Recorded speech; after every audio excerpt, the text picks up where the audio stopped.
Pray. But don't pray haphazardly. Don't pray casually and without intentionality.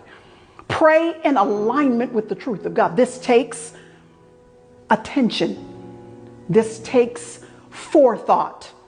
This takes intentionality to make sure you know what the promises of God are so that you can line yourself up in prayer with what it is that God has already said. Someone asked, why do we pray when God has already promised it? Why do we waste our breath in prayer when if God has already promised it, if he's declared it, if he's going to do it, then why pray? The reason why is because prayer is the key that begins to unlock the resources of heaven so that they are unleashed onto the landscape of our earth of reality. Prayer doesn't manipulate God.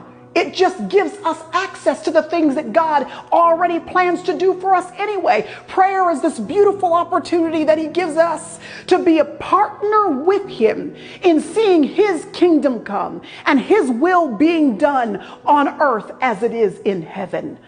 Our God has given us the key to work with him, to be in conjunction with him as his purposes are unleashed on planet Earth. Why wouldn't we use a key like that?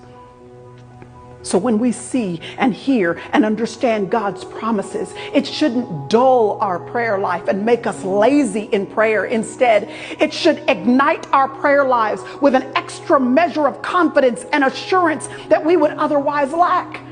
Now that we know God's promises, instead of floundering in our prayer lives, now we've got some concrete truths to rest what we're saying on. God's promises then become a roadmap for us, a track to follow so that our prayers are actually rooted in something specific.